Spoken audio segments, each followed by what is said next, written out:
Cette vidéo est sponsorisée par CyberGhost VPN. Et si un boucher, agent secret, beau-frère de Napoléon, kidnappeur de pape, neveu de Jeanne d'Arc et meilleur ami de Casimir avait inventé la préhistoire sur un canular? Absolument pas. Mais maintenant que j'ai votre attention, voilà ce qui s'est vraiment passé.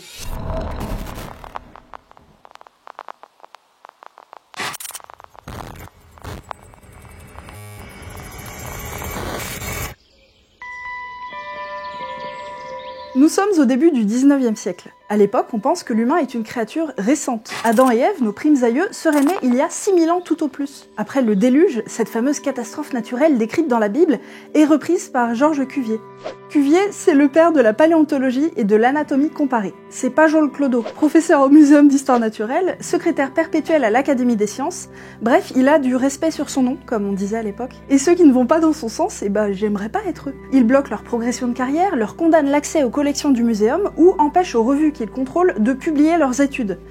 Quelle charmante créature. Notre cher despote est l'auteur de la théorie du catastrophisme. Il décrit l'histoire de la Terre et de ses habitants par une succession de catastrophes. L'humain ne serait apparu qu'après la dernière d'entre elles, le fameux déluge biblique. Oui, Cuvier juge que les observations géologiques collent pile poil avec le récit de Moïse, ça tombe bien. La preuve, en 1823, son ami révérend géologue britannique William Buckland a même identifié la fameuse couche géologique qui correspond au déluge. Cette couche, qu'il baptisera le diluvium, est constituée de gravier, de gros blocs erratiques et de roches striées. Seul un événement très violent comme un déluge peut avoir entraîné ces dépôts et griffé des cailloux. L'idée du diluvium s'impose rapidement dans la communauté scientifique. Elle vaudra à son auteur d'être décoré et même nommé président de la Geological Society of London. On trouverait cette couche partout sur Terre. Les dépôts au-dessus du diluvium sont plus récents que le déluge, ceux en dessous ou antédiluviens ont précédé la Sainte Douche. Ça, c'est l'état de la géologie au 19e siècle. Mais quelque part, dans le nord de la France, un notable aux favoris aussi fournis que mon navigateur internet va jeter un pavé dans la mare.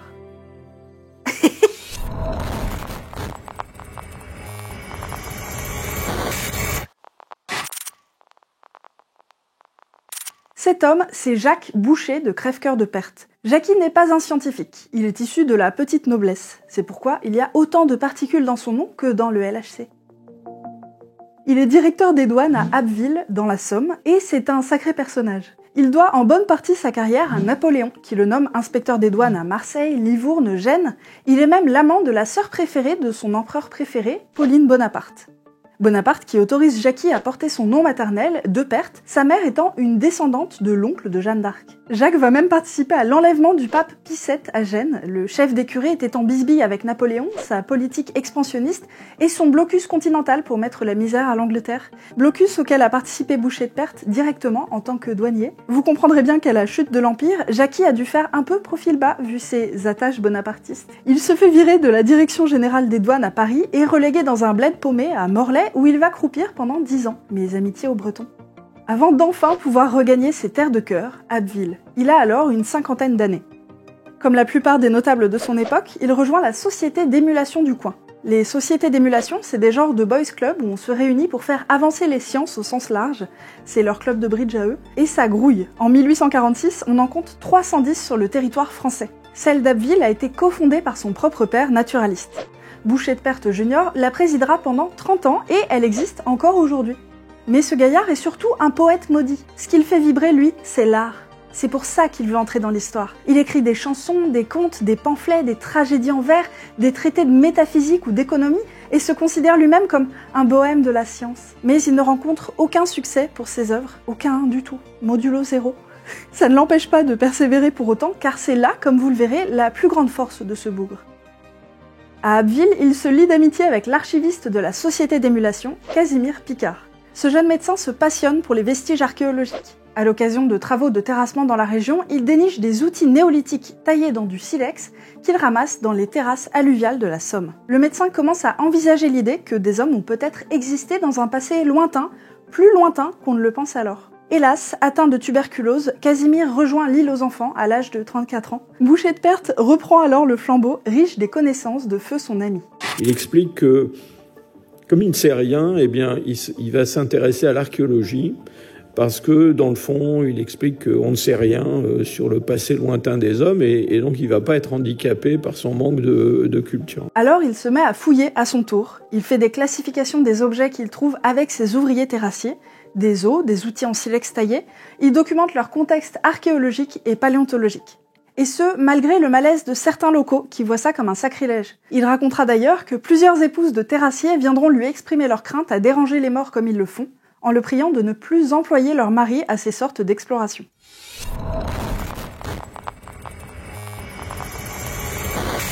Il continuera ses fouilles, sans contrepétrie. En 1844, il fera la découverte qui va tout changer, mais pas tout de suite. En profitant de travaux entrepris derrière l'hôpital d'Abbeville, il sort sa truelle et son pinceau et découvre des outils en silex taillé, différemment de ceux qu'il avait trouvés jusque-là. Mais surtout, dans cette même couche, il trouve aussi des os de mammouth et de rhinocéros nains. Des créatures qui, d'après la théorie de Cuvier, auraient disparu au dernier déluge. Comment expliquer que des outils de la main de l'homme, censés être nés après le déluge, se retrouvent avec des fossiles antédiluviens ? Les calculs sont pas bons, Georges. Boucher de Perthes en conclut que l'humain est beaucoup plus vieux que ce qu'on pense, plus vieux que les Gaulois, les Romains, les Celtes ou ma tante.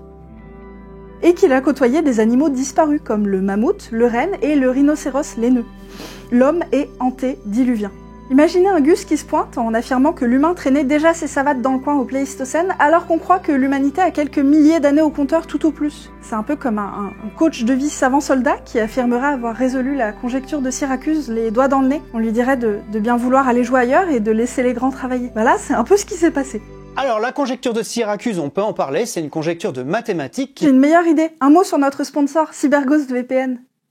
Pour le sponsor de cette vidéo, j'accueille oh bah alors quelle coïncidence, CyberGhost, votre VPN préféré après tous les autres. Voilà un outil qui rendra votre navigation sur le web plus sereine. CyberGhost, c'est un réseau privé virtuel qui vous permet de masquer votre adresse IP et surtout de chiffrer vos données et de rediriger l'intégralité de votre trafic internet via un tunnel sécurisé. Non seulement il protège vos données sur les réseaux publics, mais il vous donne aussi l'accès à des contenus géorestreints de plus de 35 services de streaming, comme les catalogues Netflix et Disney+, pour que vous puissiez obtenir 40% de contenu en plus.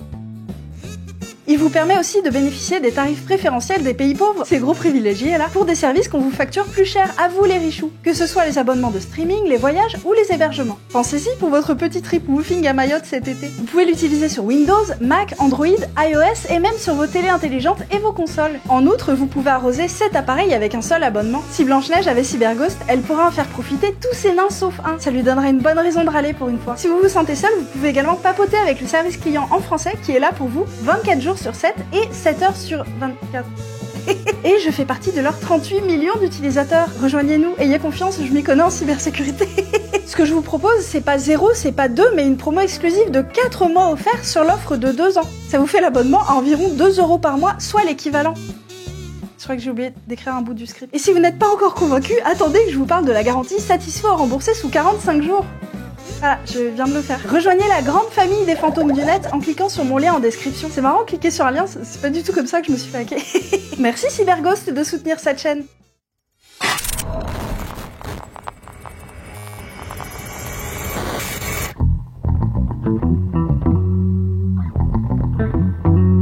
En 1846, Boucher de Perthes achève de rédiger l'ouvrage relatant ses découvertes, Antiquités celtiques et antédiluviennes. Il l'envoie à l'Académie des sciences pour demander leur approbation puisque lui-même n'est pas un scientifique. Et là, il va se prendre un vent monumental à décoiffer Julien Méniel. En digne presque héritier de Jeanne d'Arc, il lance alors à l'Académie des sciences « Vous ne m'avez pas cru ? » Bah, c'est pas cool. Il finit par publier quand même son bouquin en 1847, mais auprès des scientifiques du pays, il passe pour un illuminé. Faut dire qu'il fait un savant mélange de vraies découvertes archéologiques et de fantasmes ésotériques abscons. Vraiment, il part très très loin. Tenez, un exemple mignonnet, les pierres figures. C'est des cailloux qu'il a ramassés et sur lesquels il devine des visages ou des formes animales. D'après lui, les hommes du passé y voyaient des représentations avec une valeur symbolique ou spirituelle. Mec, t'as juste ramassé un caillou rigolo au bord de la rivière? Donc bref, pour les savants de l'époque, difficile de séparer le bon grain de l'ivraie dans son œuvre, alors il balance tout. D'autant plus que le Lascar n'est pas scientifique, il sort de nulle part en affirmant seul un truc qui va à l'encontre de tout ce qu'on sait jusqu'à maintenant. C'est clairement le filou qui débarque dans vos mails pour vous présenter le moteur perpétuel qu'il vient d'inventer, ou la théorie du tout quantique qu'il a élaboré lui-même depuis qu'il est à la retraite. La découverte de Boucher de Perthes aurait pu en rester là, mais c'est oublier les Anglais qui vont forger sa réputation. Par rancuniers. Le douanier avait quand même participé au blocus qui visait à asphyxier la perfide Albion, mais ils ont quand même sauvé sa peau derrière, c'est chic. En 1858, des géologues britanniques fouillent une grotte du Devon dans le sud-ouest de l'Angleterre. À l'intérieur, ils tombent sur des artefacts humains ainsi que des os de mammouths laineux et d'aurochs. Exactement la même situation qu'à Abbeville. Sceptiques, ils entendent parler de la découverte de bouchers de Perthes et décident d'aller voir sur place à quoi ça ressemble de l'autre côté de la Manche. Débarquent alors dans la Somme quelques-uns des plus éminents géologues de l'époque, Evans, Falconer, Prestwich et la superstar Lyell. Ils vont en particulier aller à Amiens, dans un faubourg qui s'appelle Saint-Acheul, et là, le 27 avril 1859, ils assistent en direct, si je peux dire, à la découverte d'un biface. C'est une des premières utilisations de la photographie à des fins archéologiques. Et vous voyez à droite un biface qui est dans le dépôt géologique, dans les graviers qui livrent des faunes fossiles à gauche. Cette fois, l'authenticité de cette découverte est confirmée par les Anglais. Oui, Boucher de Perthes a bel et bien mis au jour la preuve que l'homme antédiluvien existe. C'est un petit peu comme si on découvrait des extraterrestres aujourd'hui. C'est-à-dire, c'est vraiment quelque chose qui bouleverse la vision que les gens ont du passé. L'idée que des hommes avaient côtoyé des animaux comme le mammouth, là, ici, à Paris ou à Abbeville, ça, c'était quelque chose de tout à fait surprenant et qui immédiatement a donné accès à une forme de merveilleux, finalement. On avait importé sous les pieds des citadins de Londres, de Paris ou de Berlin, tout un univers qui jusque-là était insoupçonné. La réussite de Boucher de Perthes est couronnée par une communication de Charles Lyell himself à son retour devant les institutions londoniennes. Ce discours marque rien de moins que la naissance de la préhistoire en tant que discipline scientifique, et ce même si le terme ne s'impose que plus tard, autour de 1900. Et bien que certaines voix restent sceptiques à l'époque, comme Darwin, qui publie la même année son Origine des espèces. En France, c'est l'heure de se la jouer Arnaud Montebourg. Cocorico, c'est grâce à nous tout ça. Mais quand même, après qu'un Français a pu se rendre sur place au nom de l'Académie des sciences et qu'il a confirmé à son tour les découvertes de Boucher de Perthes. Ça y est, enfin, la persistance du douanier a fini par payer. Pour le plus grand bonheur de l'archéologie, mais aussi de la géologie, en particulier de la stratigraphie, une science qu'il a aidé à développer et qui étudie les couches géologiques et leurs relations entre elles. Dans son livre, il décrira sa vision de cette discipline. Nous admettons une sorte d'échelle de la vie, une superposition de couches formées par les débris des générations, et nous cherchons dans chacune de ces couches des indices de l'histoire de ces générations.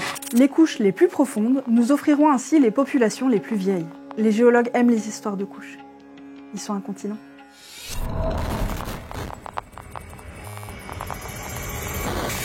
Bon, c'est bien mignon, mais la question que tout le monde se pose, c'est à quoi il ressemble cet humain préhistorique. Le rêve, ce serait de trouver un squelette, un crâne. Bon, rien qu'un orteil, quoi. Allez, soyez sympa. Boucher de Perthes lance alors une chasse à l'homme fossile. 200 francs à qui me rapportera un os humain. C'est énorme comme prime, l'équivalent de plusieurs mois de salaire pour un ouvrier. Ça n'a pas manqué. Vers 1863, des ouvriers se pointent avec une dent en lui disant « Ouais, on a trouvé ça par là. » Vous la sentez, la douille? Et on lui dit, voilà, là-bas, près du moulin Quignon, donc c'est un moulin qui est dans la région, il y a une carrière et on a trouvé cette dent. Alors évidemment, Boucher de Perthes se précipite là-bas, il gratte un petit peu et il y a une mandibule humaine. Formidable, hein, c'est une mandibule à laquelle la dent appartient. Boucher de Perthes va être immédiatement absolument enthousiasmé par cette découverte. Pour lui, c'est l'homme antédiluvien. Pas de bol, c'est un faux. Eh oui. Dur. Mais on ne le saura pas tout de suite. Le doute persiste un bon moment, les Anglais n'y croient pas, mais les Français sont tous derrière Boucher de Perthes. Ça devient un tournoi des deux nations. En 2016, des chercheurs lèveront définitivement le doute sur cette mandibule grâce à une datation au carbone 14. Elle est donc bien récente et pas préhistorique du tout. Les auteurs désignent les cimetières avoisinants comme de possibles sources d'approvisionnement. Donc les ouvriers auraient pillé un cimetière et trompé la communauté scientifique pendant près d'un demi-siècle. Ils ont dû bien rigoler. Quoi qu'il en soit, aujourd'hui, Moulin-Quignon est considéré comme l'un des plus anciens sites paléolithiques de l'Europe septentrionale. C'est une véritable mine d'informations sur les premiers peuplements de la région. Ils ont bien choisi l'endroit où cacher leur fake.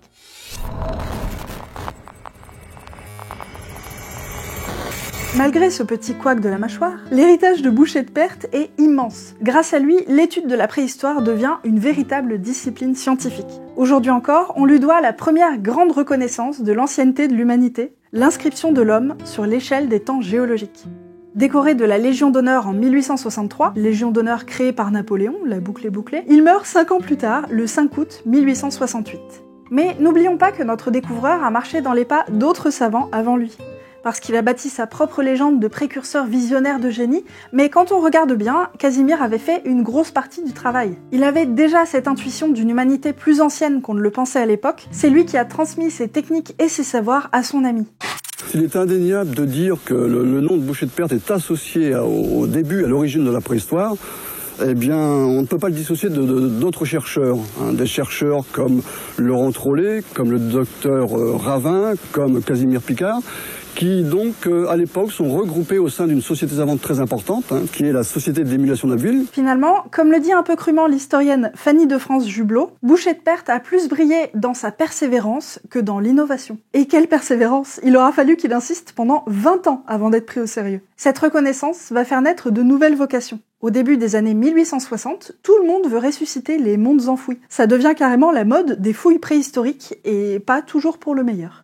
Très vite, il va y avoir ce qu'on pourrait appeler une ruée vers l'os ou vers le silex. À peu près partout en Europe, alors singulièrement en France, le dimanche, le curé du coin, le médecin va avec ses enfants dans la grotte qui est là-bas, derrière le pré de Monsieur Machin, et fait un trou avec pelle et pioche pour essayer de trouver quelque chose qui, justement, se rattache à ce monde antédiluvien. Il y a une activité archéologique dans les années 1860-1870 qui est absolument, j'allais dire, infernale. Une grande partie des gisements paléolithiques sont détruits à cette époque-là. Alors, évidemment, en même temps, c'est ce qui fait connaître la préhistoire, mais notamment dans le sud-ouest de la France, il y a une activité absolument frénétique, et d'autant plus que, comme à l'époque, les sites ne sont pas protégés, il va y avoir immédiatement aussi une exploitation commerciale. Les paysans locaux, quand il y a pas de travail à faire dans les champs, ils vont creuser un abri sous roche au bord de la Vézère. Et puis, ils font des boîtes avec des silex qu'ils vendent. Il y a une exportation de ces boîtes qui a duré d'ailleurs très très longtemps, au XXe siècle. Vous l'aurez compris, tout le monde s'empare de la préhistoire. Elle devient rapidement une science populaire et c'est assez rare pour être souligné. Jules Verne évoque même Boucher de Perthes dans son Voyage au centre de la Terre, paru en 1864. En 67, quelques-uns de ses outils en silex sont montrés à l'exposition universelle de Paris. Ces collections rejoignent le musée d'Abbeville, qui porte son nom, et le musée des Antiquités nationales de Saint-Germain-en-Laye. On peut aussi y observer, à sa demande, le buste du père de la préhistoire, qui veille sur ses collections. La prochaine fois que vous ramasserez un drôle de caillou à la silhouette d'animal en vous promenant, j'espère que vous penserez au fondateur de la préhistoire. Et à combien il a galéré sa race.